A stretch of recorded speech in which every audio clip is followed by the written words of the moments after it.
Hi, I'm John Taylor Gatto, and this is What You've Been Missing.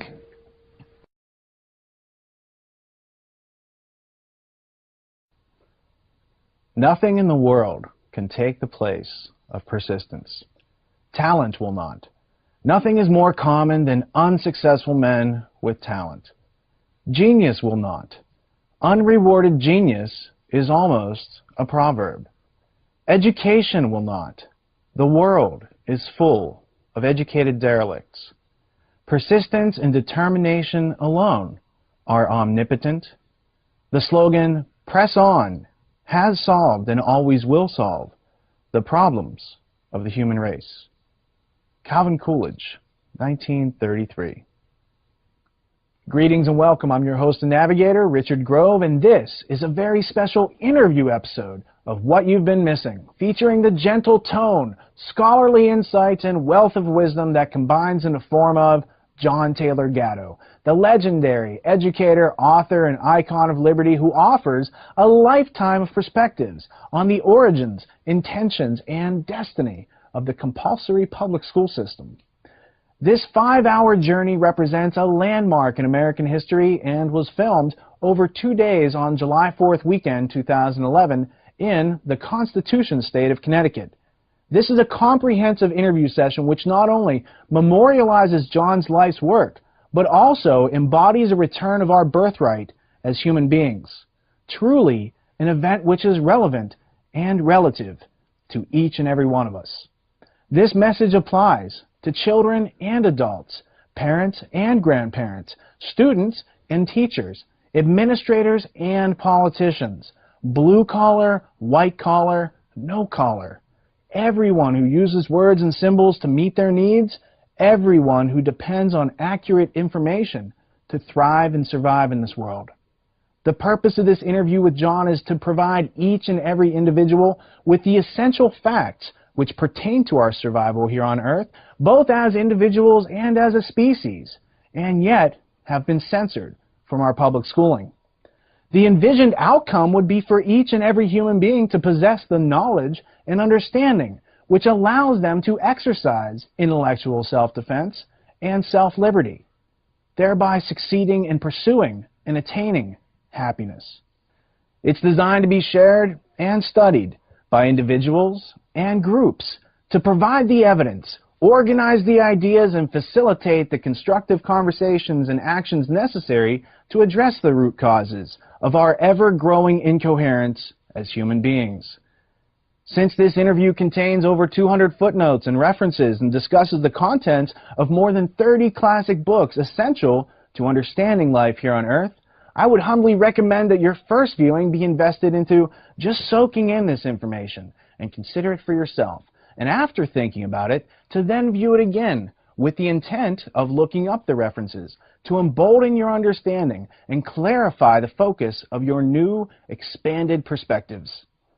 This interview session could be screened over 5 hours, 5 months, or 5 years, as it could take that long to consume the primary and secondary source materials referred to herein. Most importantly, what you get out of the ultimate history lesson will be in direct proportion to the amount of attention and focus that you can invest into it. As each hour of the interview progresses into another, you are literally crossing thresholds of discovery. And by hour 5, the layers of these discoveries yield a truly inspiring realization. That being said, the conversation which forms the entirety of this interview is almost entirely composed of facts and references pointing toward a preponderance of evidence, which is, for the most part, unknown to the general public. And it has everything to do with the myriad of crises which face humanity, starting with our own incoherence and inability to problem solve our way forward. We're not asking you to agree with us nor to believe what we're saying. We're simply trying to provoke you into looking into these matters for yourself by providing you with an accurate map which leads to your own factual and substantial understanding of reality. For as Aristotle once wrote, it is the mark of an educated mind to be able to entertain a thought without accepting it. Through these interview sessions with John, you're going to be introduced to a variety of historical personalities and, we hope, curious to review the history which has led us to this point. And to that end, this is not about disproving or debunking what we've been taught so much as it is a journey of discovery to discern reality and to discover our birthright as human beings, so that we might go forward in order to meet the challenges we all face here on this planet together. This is truly something that corporate establishment media, public schools, and universities cannot afford to teach us. So without further ado, let us begin, as they say, at the beginning. On December 15th, 1935, John Taylor Gatto was born in western Pennsylvania in the coal mining and steel milling town of Monongahela, about 35 miles southeast of Pittsburgh. During his early school years, he spent a year at an elite Jesuit boarding school near Latrobe, Pennsylvania, where, as you'll soon hear, he learned to think dialectically and was beaten sufficiently by the nuns to create his outspoken temperament, which has endured lifelong. John did undergraduate work at Cornell University, the University of Pittsburgh, and Columbia University, and then served in the United States Army Medical Corps at Fort Knox, Kentucky, and Fort Sam Houston, Texas. Following Army service, John did graduate work at the City University of New York, Hunter College, Yeshiva University, the University of California, Cornell, and Reed College, which is a private independent liberal arts college located in Oregon.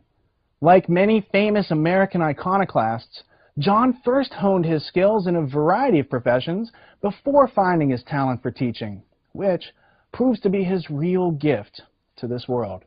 After almost 30 years of teaching in New York City's inner-city schools, he was named New York City Teacher of the Year in 1989, 1990, and 1991, and that same year was also named New York State Teacher of the Year. Later in 1991, he wrote a letter announcing his retirement from teaching titled, "I Quit, I Think," to the op-ed pages of the Wall Street Journal, stating that he no longer wished to, quote, "hurt kids to make a living," end quote. Soon thereafter, he was the subject of a show at Carnegie Hall titled An Evening with John Taylor Gatto, which then launched a career of public speaking in the area of public school reform. He then began a worldwide public speaking and writing career and has received several awards from libertarian organizations, including the Alexis de Tocqueville Award for Excellence in the Advancement of Educational Freedom in 1997. John has been invited to speak all around the world to share his research and has spoken to audiences in Australia, Spain, France, England, Mexico, China, and Canada, as well as every one of the 50 American states. Since his public resignation in 1991, he has traveled over 3 million air miles, spoken at Harvard University, NASA Space Center, the White House, Smith College, Cato Institute, and many other places. He's also been a keynote speaker at over 30 state homeschool conventions, and he supports something called unschooling and open source education for personal learning. In his book, Weapons of Mass Instruction, here's how John defines open source education. Open source learning accepts that everything under the sun might be a possible starting point on the road to self-mastery and a good life. In open source, learning sequences are personally designed or personally signed off on, and everyone you encounter in life is a potential teacher. In open source, teaching is a function, not a profession. Everyone learns and everyone can teach themselves how to learn anything, as well as learning how to teach others. In open source, students are the active initiators. You learn that you either write your own script in life, or by default, without your input, you become an unwitting actor in someone else's script. The main thesis of John's body of work can best be illustrated, in my opinion, by asking the question, what do public schools actually teach children? And answering it with the main themes contained in John's first book, printed in 1992, titled Dumbing Us Down. He makes the following observations about how public schools are designed in form and function. Public schooling teaches confusion by breaking coherence. It presents an ensemble of information that the child needs to memorize in order to stay in school. Public schooling teaches them to accept their class affiliation. Public schooling makes them indifferent and suppresses natural curiosity. Public schooling makes them emotionally dependent on approval from authority. Public schooling also makes them intellectually dependent on experts and authorities to think on their behalf. Public schooling teaches them a kind of self-confidence that requires constant confirmation by experts and authorities, also known as provisional self-esteem. Public schooling makes it clear to them that they cannot hide, that they are always supervised, under surveillance, especially in today's society where everything online is tracked. Information is sold in a variety of ways to a variety of predators. Bibliography. John's poetic prose and diligent documentation can be studied in his prodigious preponderance of publications, including Dumbing Us Down, The Hidden Curriculum of Compulsory Schooling, 1992, The Exhausted School, 1993, A Different Kind of Teacher, Solving the Crisis of American Schooling, 2000, The Underground History of American Education, 2001, and in my opinion, this is an essential book to read as it stimulates your internal dialogue and draws questions as to why are children being methodically undermined, while simultaneously providing you with the answers and comprehensive references. John also published an article called Against School, published by Harper's Magazine in 2003, and last but not least, Weapons of Mass Instruction, a school teacher's journey through the dark world of compulsory schooling, 2008. John's website is JohnTaylorGatto.com, and you can help him fund his current projects, sample the underground history of American education, and browse his bookstore. We've also created a special website to support your further study of this project, theultimatehistorylesson.com, which acts as a single point of access to all the media, references, notes, and source materials and bonus features associated with this interview set. Realizing that releasing this information is not enough, we've invested a great deal of effort into organizing and providing you with a research library and all the tools, methods, and resources that you'll need to learn your way forward following this interview. Possibly one of the most useful tools is our use of the personal brain software to enter, organize, and connect all of this information into a comprehensive big picture, literally helping you to connect all of the dots of useful information and formulate a useful understanding. We use the brain internally to help us organize the plethora of prolific facts, artifacts, and personalities that we've encountered while attempting to understand the nature of public education. In addition to hosting the brain models, the ultimatehistorylesson.com also hosts the video files for this interview set, as well as the audio-only versions of this interview in MP3 and CD format so that you can listen to it on the go. This site also hosts the footnotes, links, references, and PDF versions of the classic books discussed, and in the near future we'll be adding subtitles and translation into multiple languages and much more. TheUltimateHistoryLesson.com links you to our educational media producing partners, as well as the Tragedy and Hope online community, wherein you can leverage the research, methods, and tools in an international online community designed to be a fear-free zone of mutual respect, wherein individual explorations are shared to empower everyone with a comprehensive understanding. The Tragedy and Hope online community is free to those who need it and sponsored by the individuals who can afford to support our educational projects. And since this project was funded by more than 50 individuals in the Tragedy and Hope online community, I would especially like to thank those of you who gave us the ability to invite John and produce the Ultimate History Lesson so that this empowering information can be understood worldwide. We also produced the Peace Revolution podcast, a virtual classroom for adults designed to point out and provide useful perspectives, resources, and organized information.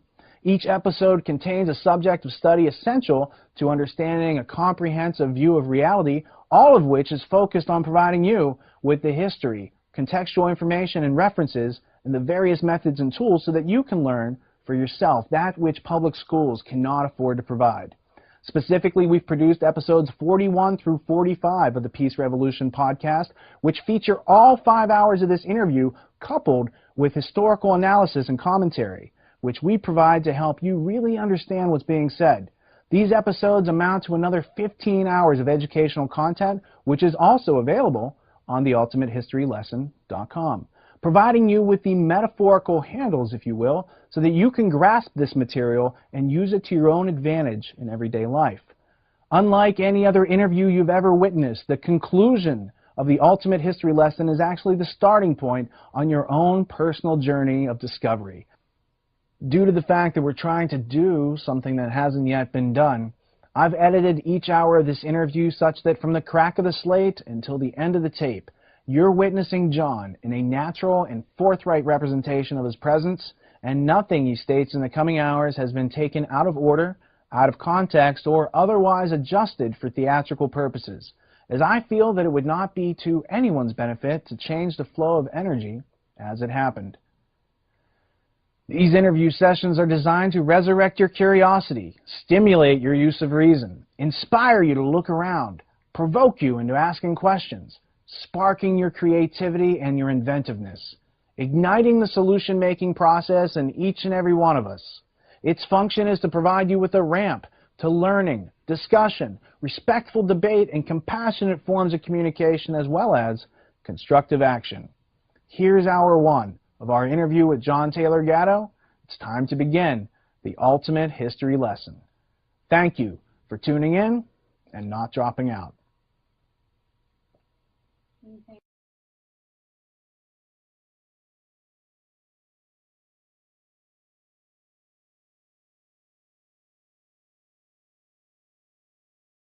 You know, for pushing that button, you get a camera credit. That's pretty good. That's right. Awesome. There we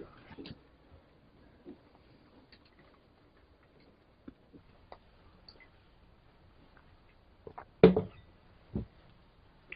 I don't even know that we'll need the slides necessarily. I mean, we can start by talking about that. Father, Son, Holy Ghost. Grammar, logic, and rhetoric. So grammar is the Son, logic is the Father, the Holy Ghost is rhetoric, and God is the consciousness. And so the Christian trivium came from the Greek trivium, but they used a metaphor to encode it. Now my question to you is a metaphor a lie, or is a metaphor something else? I think we better start a little less abstract. One of the things, a fatigued old brain. I arrive at abstraction by arguing with myself through writing. So everything I write goes through about 20 drafts. And since I handwrite it, it's quite painful to read and throw it out. But I don't really know what I say, what I'm going to say, or what I believe until I actually argue with what I think I believe. So, what do you think you believe about schooling? I think I believe that the metaphor schooling clearly tells you what it's expected to deliver. We only use the expression one other way commonly, and that's for the school of fish. And they are wonderful to watch. When one fin moves, all of them, thousands of fins move, and they're instantly receptive to what the group wishes. I don't know who gives the original signal, but education's diametrically opposite to that.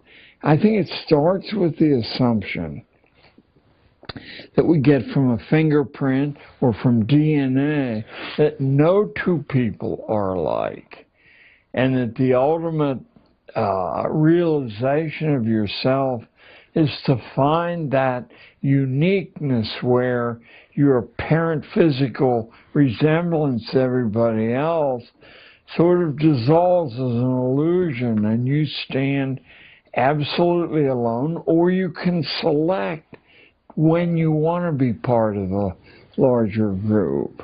It seems clear to me that the business of schooling has done what Orwell clearly saw you do, or what Walter Lippmann said you do back in the 1920s. You steal the key language of the person the group you want to overthrow, and you redefine it, and people then become confused. It's Newspeak in 1984. So the schooling transformation occurs when they see that the language of education is highly regarded, highly respected, and even in people who don't participate, there's an urge in that direction. So you simply take the concepts and you claim that that's why people are being ritualized. Yeah, so there. So you describe that individual beings, when in groups, kind of subvert their own individual thinking power. And the law of identity, none of us can change who we are. We have to be ourselves, and that is constant throughout life. So it's about figuring out how to remain individually self-reliant and self-sufficient as going through these systems that are trying to change us and to make us less self-reliant and more. Very much so. And I think the awareness of these contrary dynamics is what gives rise to the theories of dialectic.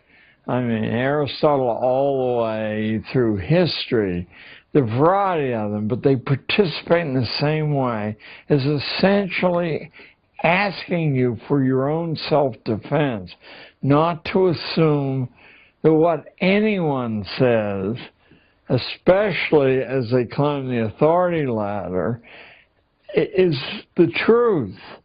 Often the misinformation comes from innocent self-delusion, but just as often as you move up the power pyramid, it comes from a malign intent toward your own individuality. So it's like a betrayal of truth that occurs, or betrayal of belief in some authority structure that you want to believe in is true, and then little by little you realize that it's not necessarily how it might have been presented to you. Right, even in your own individual inner life and consciousness. Before the cameras rolled, I said the way I learn what I'm thinking is to write something down that I think I believe, and then I argue with it, and it never survives. How about that?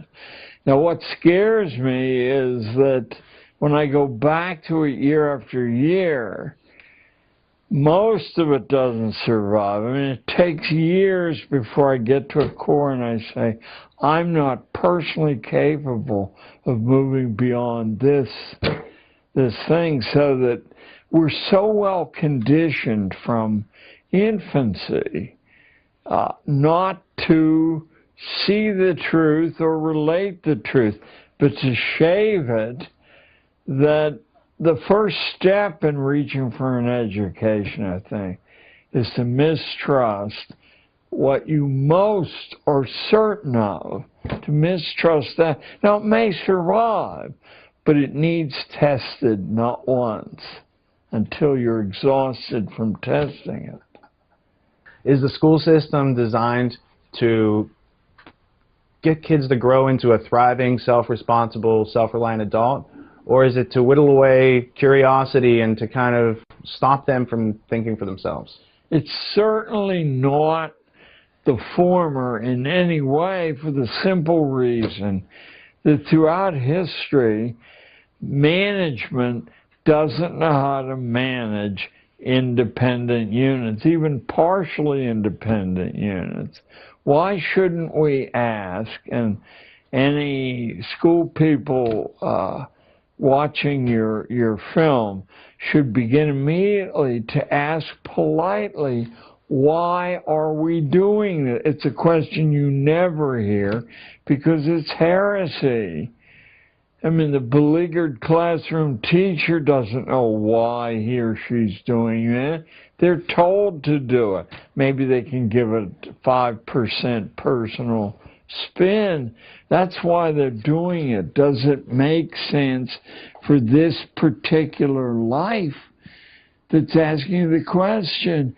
you don't know, and if you started to care, the logic of schooling would dissolve.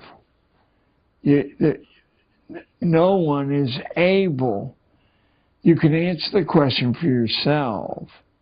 I used to say to my classes, and over the course of 30 years teaching, I taught kids from the Gold Coast to the Upper West Side of Manhattan, and I taught kids from the center of Harlem and Spanish Harlem. And I would say to all of them, you have a right at any time, you gotta be polite though, because I'm just human, to say, why are we doing this? And if I can't produce an answer that convinces you that I believe it, then you have a right to opt out and do something else, as long as you don't run wild and bring the whole house down. It helped me grow year after year. Not that they ask very often, because they're conditioned not to do that, but enough did ask that I was put on my own mettle to say, why am I doing this? And it was a continual expansion of my own insight until politically I couldn't do it any longer.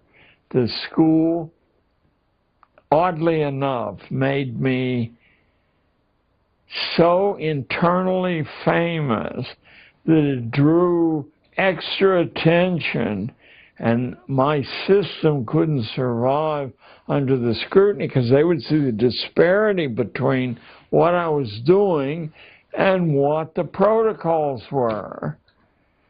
So there. So it sounds like if I'm trying to get to the root cause of why your teaching career ended, it sounds like you started asking questions, John. And it sounded like the question started with why, with a question mark, and then maybe you were asking some other, like, the 5 W's plus how, and you were actually getting observed knowledge. Asking myself questions, then forcing my classes to ask me questions and themselves questions, and eventually the productive output of my classes was so great, inadvertently, I didn't care how the school measured production, but it was so great that I would get visiting delegations, sometimes on a daily basis, for months, and they would leave baffled because they wouldn't see the drama unfolding that they understood as schooling, and they were right.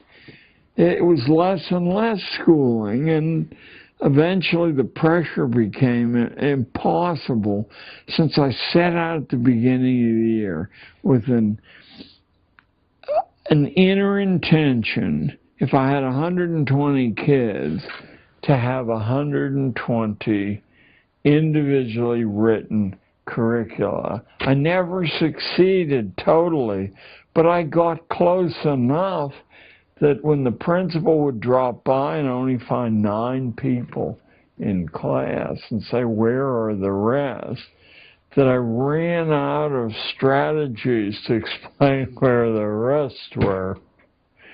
So yeah, I couldn't operate. I couldn't function any longer because my physical strength wasn't up to it.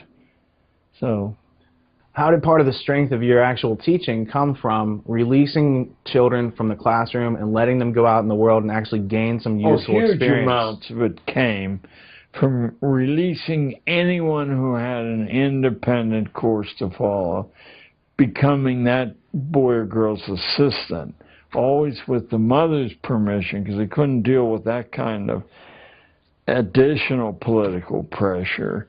So what they would learn and bring back would be like food for me. I would be like I was 120 people simultaneously. Oh, I learned much more than I learned at the 2 Ivy League colleges I attended. I used to say to my wife, and it sounds fanciful, as though, oh, he must love children, and which is not true. I love people. and people can be 5 years old, but people who suck their thumb and rattle and extend childhood, school's intention is to artificially extend childhood, and there really is no practical terminus for that. If they can extend it through graduate school and postgraduate. What is the actual reason that their childhoods are being extended? How's it serve the society? I think what we never discuss, or that the extreme left is preempted to discuss, so they marginalize themselves, is the intimate interrelationship between the economy and the way we train the young. To the extent that we once had a wildly variegated economy. I'm quoting Abraham Lincoln in 1859, famous speech of the Wisconsin Agricultural Association. Lincoln said, I call this mudsill theory because he used that term. Lincoln said the British are financing the whole Western movement, and they're attempting to reinstall their class system. And so they send their young sons over to make sure that not a whole lot of attention is paid to ordinary people or people who live in simple homes that have mudsills. He said they're not, according to the British thinking, they're not worth training or worrying about because there's no way they can possibly improve. Lincoln said, look around you. 3/4 of our population has an independent livelihood, and the quarter who doesn't works to put a little stake together to set up on their own and write their own script in life. He said, as a consequence, we don't have proletariat as they do in Britain and Germany and the European nations, and we aren't able to have a factory system where it exists in this country, which is in New England, in the textile industries. A factory will have 30 or 40 employees. They'll usually be young women waiting marriage. They'll be served tea at their machines, and there'll be opera performances staged just to keep them at the machine, because these independent livelihoods lead to, totally private, independent systems of value. So the British are wrong, but of course the Civil War changed that. We're sold that it was a great crusade against slavery by the school system. The major historians who've turned their attention to that say, to a person, that slavery was already dead. It was staggering through its last couple of generations, not because of a moral transformation on the part of plantation owners, but because the wives of the plantation owners were scratching their head and saying, the boss, my husband, vanishes for a couple of days. We have all these new slaves, and they're not black anymore. They're various shades of brown. So I'm thinking right now, I think Vern Parrington, but a number of historians 50 years ago said slavery was on its last legs because the Southern womanhood wouldn't stand for it any longer. Russia, I believe, had freed the serfs. Britain and the continent had done this thing. We were going to do it too. But it gave a nobility to the necessity to get rid of the Southern politicians who were trained in dialectical thinking, in rhetoric, and could run circles around the northern politicians in Congress. They could produce the most compelling arguments for this or that. And so the South had to be gotten rid of. From my understanding, those dry goods like cotton from the South that were produced by slaves were then going to factories in the North, and the factory owners in the North figured out that the slave owners were paying too much overhead. It cost a lot to keep a whole family fed, etc. And there were letters exchanged, and they actually discovered it was cheaper. Why not make everyone a slave who doesn't know that they're a slave? A wage slave. Right. And think only about the welfare idea. If you have a plantation family and you require harmony, even though some people are very subordinate, if somebody gets sick or too old to work, you can't in fact do the Simon Legree bit and get rid of them, or what happens is morale collapses. So you have to care for them. The discussions on the highest level among northern industrialists was, why should we have to support Deadwood here? And we could do that if they were wage slaves. Yeah. And furthermore, people like Count Tolstoy was well aware of the hardcore underneath the romantic arguments, and so were a number of other people. But the public, dependent upon media and pulpits, which were subsidized by the owners, they couldn't find a zone where they could think clearly, or someone would say, yeah, here's the truth, think about it. Early forms of mass media propaganda from the pulpit or the newspaper. Well, the Chautauquas. Right. Oh, absolutely. The Chautauquas were put together by intent.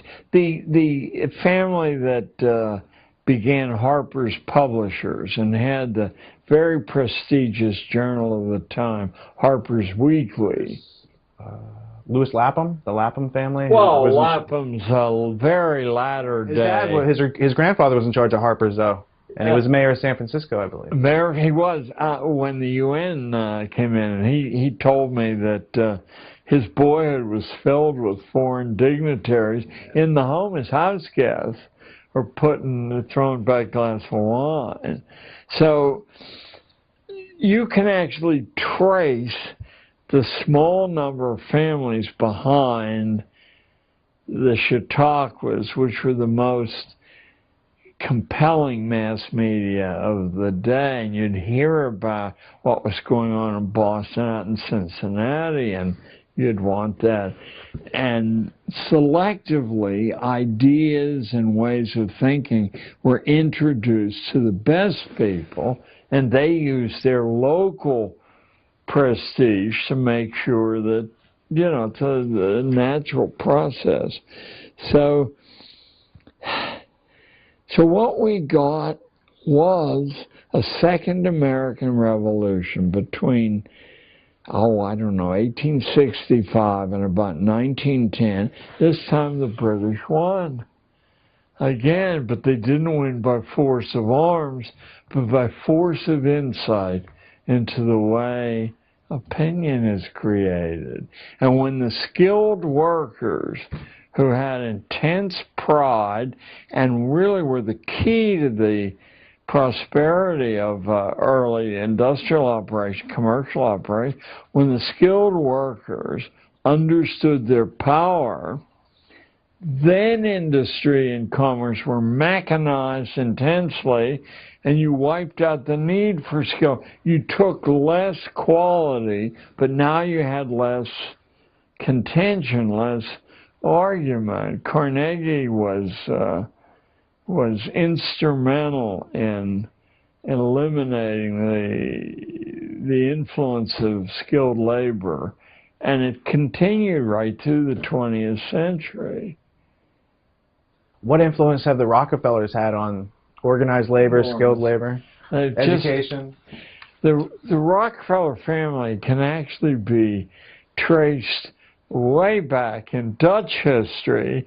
There's an ancestor of the Rockefellers who set up a rather detailed plan for global government hundreds and hundreds of years ago. It had just one of these flow charts that showed how you were going to do that or not. But or the great irony, of course, is that Rockefeller and Carnegie's families were fringe people in the United States, but using their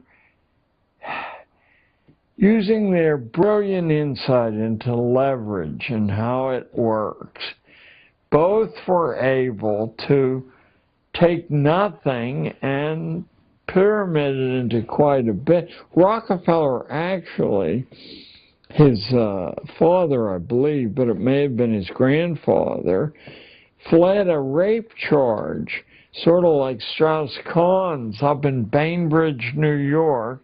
He had been charged with rape of a maid and fled. They threw their, Rockefeller threw their weight behind, this is emblematic of how they were, behind Horatio Alger, who also had been charged with rape up here in Connecticut, and the Newsboys Lodging House. And if you read a wonderful book that exists, a limited edition, but it's kept continuously in print, called The Rise of the Dangerous Classes in New York City by the creator of American Adoption. When I started to research school, I kept running into the same people who put the adoption institution together and the school institute, one much more important than the other, but still the same names float in and out of one another. Charles Loring Brace, who I believe his father was the publisher of the Hartford Courant. I'm almost sure in his early diaries say, I must find a way to become nationally famous. I mean, in Yale he wrote that he didn't have any idea how he was going to do that. But finally it occurred to him that with these masses of immigrants being brought in to break the Irish labor monopoly in the mines and the mills, that the easiest way to lower the unit cost of labor was to bring the husband and the wife into the labor force. You double the size of the labor force, you cut the unit value of the labor in half. But you couldn't do that as long as they were worried about their kids. So now you have the impetus to enlarge the social work industry, to corrupt the legislatures, to give it the power to break families apart. And what do you do with the kids? Well, the expression put up for adoption tells you you don't want them anywhere in the neighborhood. You want them far away. So you put them in boxcars. This great secret monstrous event in American history that goes on for 40, 50 years. Boxcars full of the children of the labor sent west. They started upstate New York. That was too close. So they kept going farther and farther west. And then they'd stop at a whistle stop, and a platform would be brought out. The boxcar would open. The children would be put up for adoption. They had a preference for who they wanted to adopt. They wanted Lutherans to adopt because they had the Episcopal idea of hierarchy, but they were just dumb farmers. They couldn't think clearly.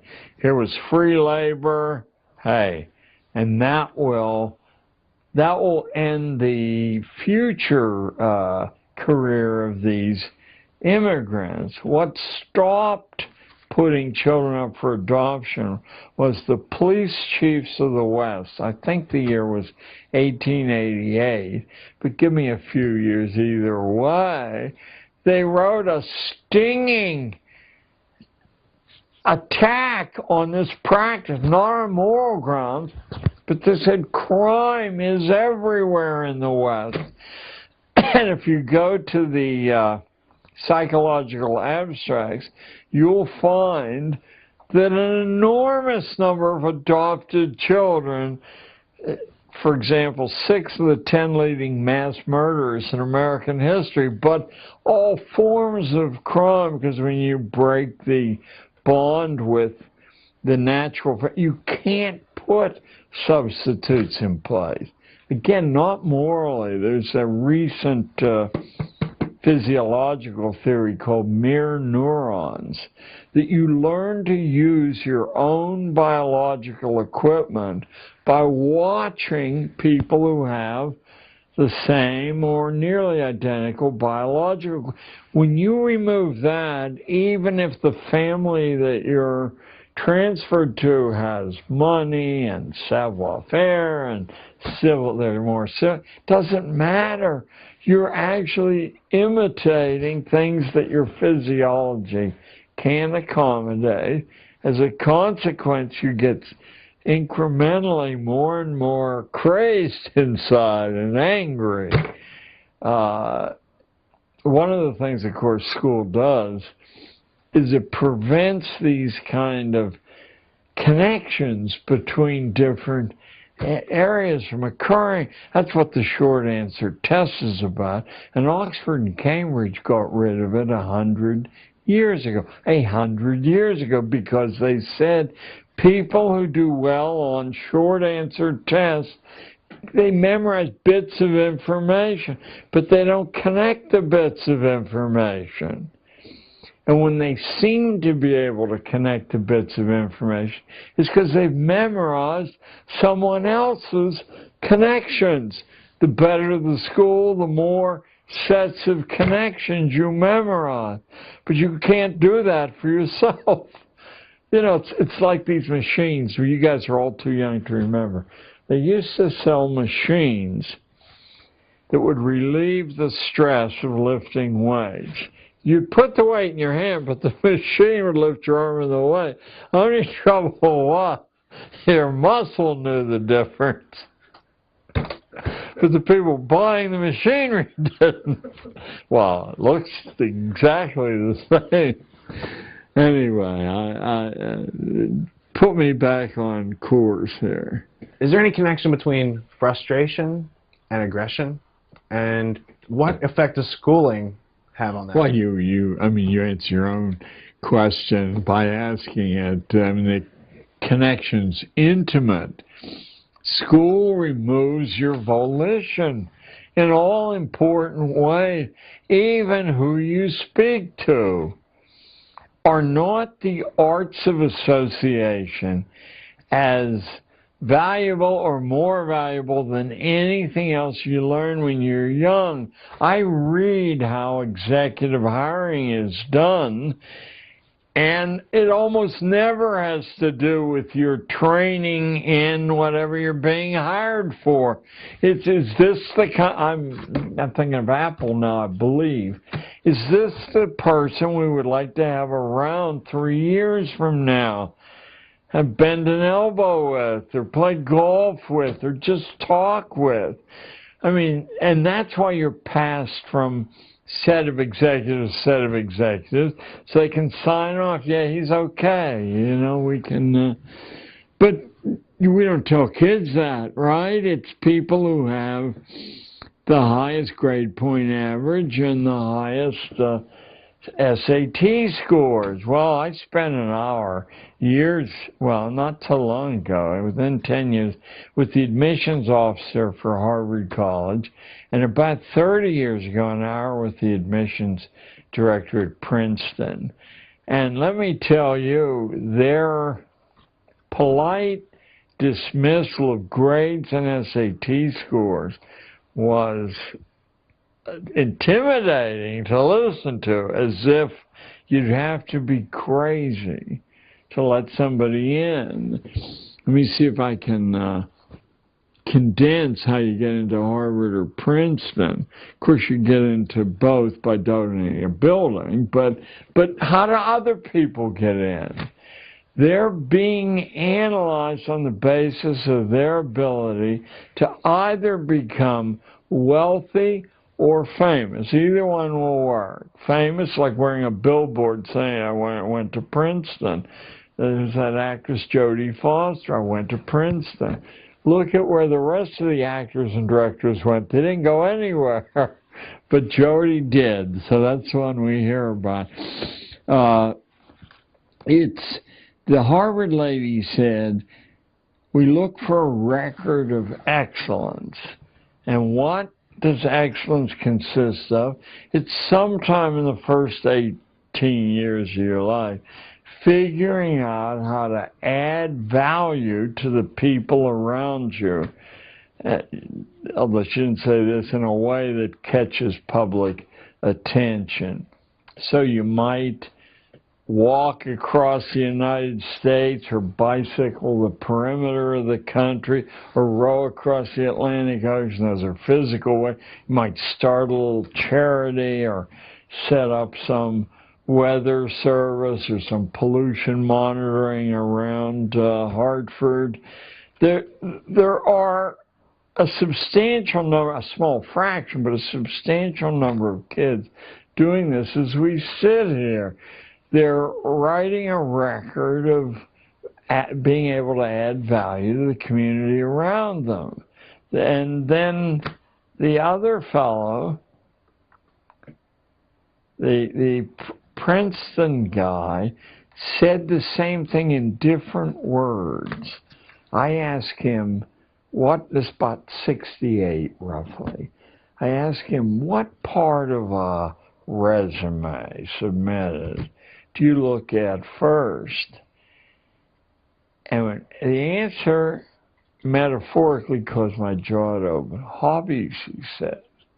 I said, I've been taught all my life, leave that off because it's not germane. He said, on the contrary, it's the only honest information you're likely to get. How does someone spend their time when it's their free choice to spend? He said it's a window into their mind and their heart. Well, what kind of hobbies? He said, well, ideally someone would have a physical hobby, an intellectual hobby, and a social hobby, because that would show they're exploring these large. Well, physical hobby, you mean football, baseball? Well, he said, it's better than nothing, but we would prefer not to see teams. I said, I've been told all my life that team sports identify your ability to work in a team. He said, what happens in a team sport is if you decide to dog it, it's very hard to tell which guy on the line has dogged it or not, or which running back has gone down quicker than he should have gone down. There, he said, we prefer solo hobbies that involve physical danger. You mean you want kids to put their necks at risk? For example, what? I said. He said, well, horseback riding is a dead giveaway. The horse weighs a half a ton or more. If you do trail riding, you don't know what you're doing. Your head gets caught on a branch and you're the headless horseman. If the horse doesn't like you, it'll roll over on top of you. And I know immediately, because that last time I rode a horse was down in Veracruz, Mexico. The horse didn't like me. Took me out on the main highway with crazed Mexican drivers going 100 miles an hour in 18-wheelers, and it laid down on top of me. I was terrified because I could see these trucks coming. Didn't like that. The last time I rode. So he said, you have to actually know what you're doing. You can't say, is this an A job or a B job? If you live and are intact at it. Then he said, sailing a small boat, these little 12-footers, outside of land. If you don't know what you're doing, you end up in the middle of the Atlantic, or if wind comes up, you can't see landmarks because of the waves. I said, but those things are associated with the prosperous classes. What could somebody in ordinary circumstances do? He said, well, we just let somebody in. This is probably one of the nicest factoids in my mind, in my life. We just let someone in who invented his own sport and kept records competing against himself, his past performance, his present performance. It was, get ready for this, visualize this, seatless unicycle riding over broken terrain. If I had 10 lifetimes, the thought of doing that wouldn't occur. Started getting on a unicycle, let alone one without a seat, let alone riding it over broken terrain. So they let him in because they knew he was on the fast track. So we tell these lies, and of course many of the people who tell the lies believe the lies. Well, surely they're going to take valedictorians. Well, last year Harvard turned down 8 out of every 10 valedictorians who applied, and the 2 they took in, they didn't take in because they were valedictorians there. So by removing this component from the student imagination, you can control to some extent who even applies to Harvard and then who gets in, who applies, because they don't know what they're doing. What's the IT garbage in, garbage out? So what I would do was I would examine. I have a friend who started a tutoring service called the Princeton Review, and 20 years ago they were charging $300 an hour. I have no idea what they charge now. But what they did was crack the code of the questions on standardized tests. And Adam Robinson was his name. Adam took his money and left the Princeton Review to his partner. But Adam has written a book well worth, I think, your group looking up, called What Smart Students Know, Random House. What Smart Students Know. Adam was certain that you could pass standardized tests without having any knowledge of the subject, as long as you understood the constraints, the question architects were under. For example, 2 of the 4 answers offered are always so absurd that if you know that, now you're left with a 50-50 guess. I had figured out when I was in high school that if you had some way to measure the angles on the little geometric figures on the test, that you didn't need to know. You could arrive at the answer simply by, simplistic means.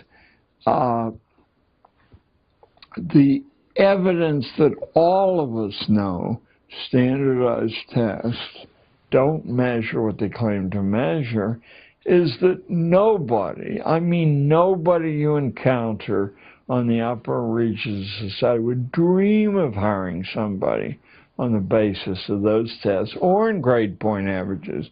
You'd be playing Russian roulette because they measure nothing. The grades largely measure that you memorize what you're told to memorize. I mean, there are a few other things, but that's the heart of it. So now you know you have somebody obedient, and probably for a clerk, that is a good measure. Not for someone who has to adapt to changing circumstances, you know, by the natural selection process of reality. It's fairly easy without being a wise guy or very learned, as long as you retain the ability to think independently from the data in front of you, to penetrate the masks, the contentions that don't conform to everyday reality. So no one will hire you as a CEO and ask you what you're saying. But if you examine the data that's available about big-time politicians, now we have, and I don't think it surprised anybody, that George Bush, the most recent one, was a C average in high school, prep school, and a C average at Yale. What does surprise people is that the candidate he ran against was a C average in prep school and a C average at Yale and a lower C average than George Bush's on the Kerry of Massachusetts. The fact that the best evidence that the nation has been schooled to the point of extinction is that they were fraternity brothers at Yale in a fraternity. I'll skip its interesting reputation. It only has 15 members. And they were fraternity brothers at Yale. There's 308 million of us. I mean, mathematically, I wouldn't know how to set the odds, but they would be stupendous. No one mentioned it, or if they did, it was to quickly get over that. That should have been headlines of the New York Times and the Washington Post. Fraternity brothers at Yale run for president. You wouldn't need to mention that it was the Skull and Bones fraternity. So when the skew from sanity is that of that magnitude, you should not expect much to come from the watchdogs of our liberty and our best interests. How could that happen unless, but there's a Jewish expression, chutzpah, unless this feeling of contempt for ordinary people was very dramatic. We could, I'm sure someone in the council who allowed that to happen said, maybe someone will notice. To dismiss that shows you how powerless. To believe, for example, another example, that the recent banking crisis, you know, the real estate bubble, is an oddity in American banking. There have been 5 such since 1961, savings and loan, technology bubble. There have been 5 of those, and the central figure in all 5 is the Citibank of New York. Now, sometimes it's called First National, that's back in 61. Then it becomes Citibank, then it merges with another huge and it becomes Citigroup. But the mentality loose on that level shows utter contempt for the safeguards built into, you know, the founding documents, or built into tradition as ordinary people, and that includes upper middle class ordinary people, expect it to be. It doesn't exist. Now, what we've run into is a people infinitely more sophisticated than us, with a 5,000-year civilization, who are even more amoral than we are, and look at starving 3 million people to death as they did 20 years ago. Is there any shortage of people?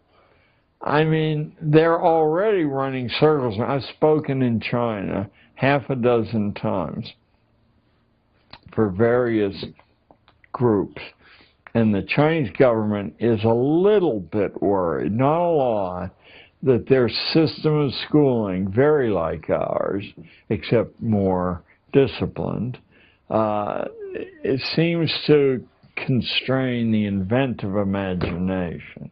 The reason they're not worried is they don't recognize copyright law or patent law, so they have access to anything there. But they will not accept, they keep asking me back, they will not accept that the system they're applying to the young mind is guaranteed to foreclose the imagination that produces invention. So I'm happy to take their money and get a chance to see Xi'an and Shanghai and Beijing, but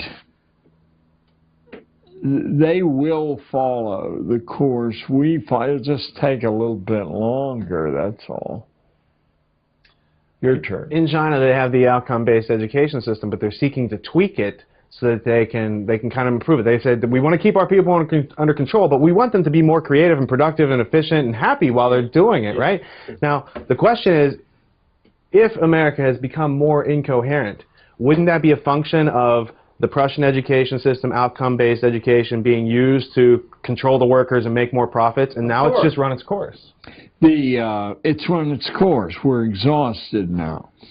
Our schooling is exhausted, and the national vitality's been exhausted. I'm glad you used the term incoherence.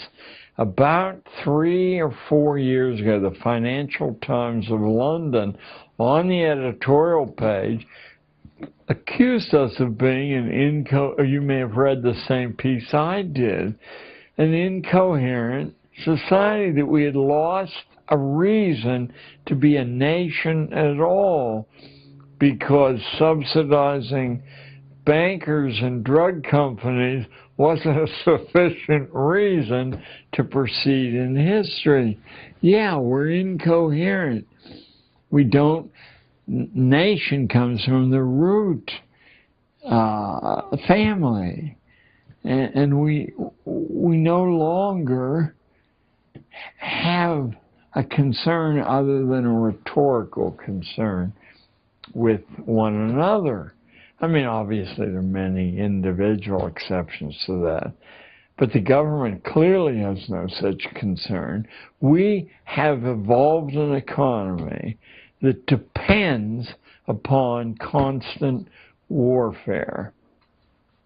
And even though it was stretching it in Iraq and Afghanistan, when those are over, we must have another conflict. We're going to have to stretch it even further and maybe attack small islands, Fiji maybe, because they represent a menace. Being a child of World War II, the idea of calling something a war where the enemy has no Army, Navy, Air Force, intelligence service, where they blow up their feet in their underwear, it just stretches the bounds of the ridiculous to call it a war. But we got an object lesson from a television comedian who said, when you fly planes into a building, it certainly shows you have courage. And that was temporarily the end of his career. You do not speak in opposition to the main force driving events. Yeah, yeah, no. To look at America between, let me roughly say, 1800 and 1865, and then from momentum right up to the First World War, there's this explosion of invention, and it comes from the unlikeliest places. It does not come from university-trained inventors. It comes from everywhere. It's the way people saw the world around them. They saw the elements, the raw material. They processed it a slightly different way, and then they had the the rhetorical capacity to say, hey, look, there's a better way to do this. It was happening so frequently that a crisis occurred in capitalism.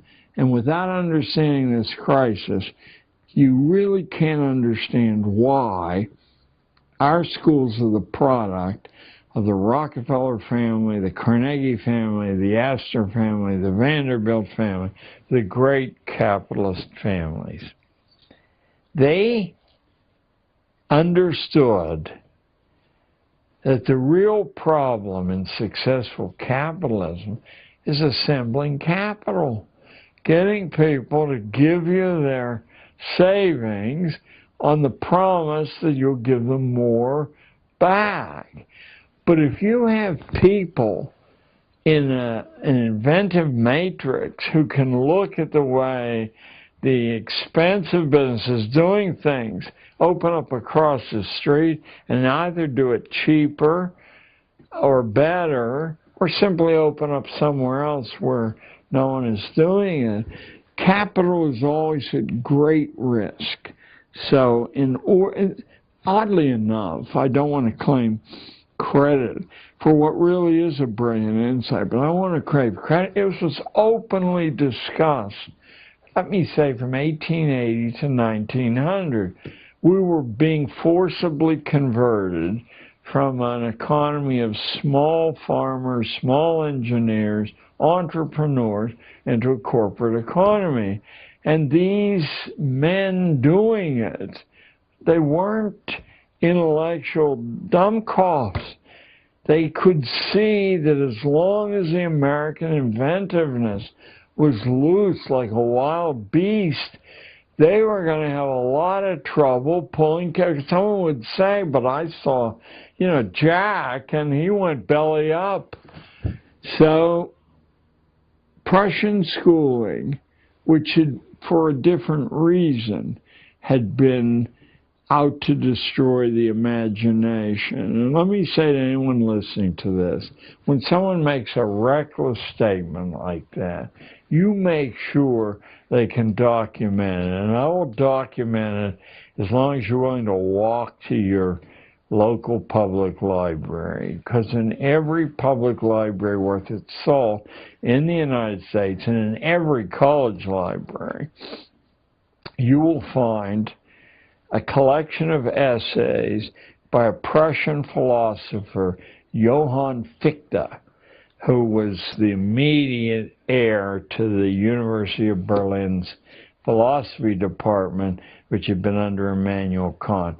Fichte wrote a series of, it was over a dozen public essays to the Prussian king from, let me say 1808 to about 1818. They're called Addresses to the German Nation. And the provocative event that set the first one off was the Prussian army, which was the Prussian economy, renting soldiers, stealing other people's stuff, had been whipped by Napoleon's amateur army at the Battle of Jena in 1806. And Fichte said it was because this demon imagination was loose among ordinary soldiers, and in situations they would override the orders from headquarters about what to do, and that's why we lost.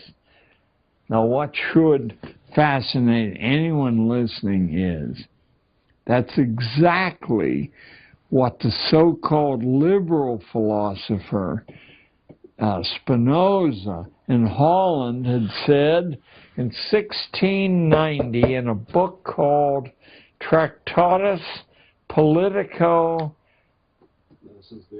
Religico-Politicus. Tractatus Religico-Politicus. Spinoza said that the ordinary population was so psychologically diseased, murderously so, there was no way to heal it. Just as Fichte, 125 years later, said there was no way to heal the disobedience gene in people who thought for themselves. Fichte said we have to set up a system of forced schooling, universal forced schooling, in which we destroy the imagination. Bells, ordered lessons, constant testing, rankings. Now, if it were only those two major figures, but you now can go back a few hundred years in history to John Calvin's Institutes of the Christian Religion, which is this thick, tiny print. But if you ever go mad and actually force yourself to read it, rather than to read what an encyclopedia tells you it says, you'll find that Calvin says that the saved are saved before they're born. The damned, who are 19 to 1, are damned before they're born, and no amount of good work or behavior can save the damned, and no amount of evil behavior can damn the saved. The expression that used to be pretty common, but has vanished, I think on purpose, is justified sinners. The saved are justified sinners who can do anything. They can carpet bomb civilian populations, whether they're Nazis or Americans. You know, you've done no harm according to Calvin. Calvin said the only way the elect, he called the saved, the elect will ever be saved because they're outnumbered so heavily, is to set up a system of universal compulsion schooling with the intention of destroying the imagination and filling the head with garbage. Spinoza said the same thing. Fichte said the same thing. So I think we just ran out of tape. Is that what happened? Is that one still running? But it has no micro. Yeah. All right. So we're going to take a 10-minute break. Oh, good. We're going to change the tapes. We're going to turn all these lights out. We're going to turn the AC back on and cool you off. If you want to get up and move around, use the bathroom.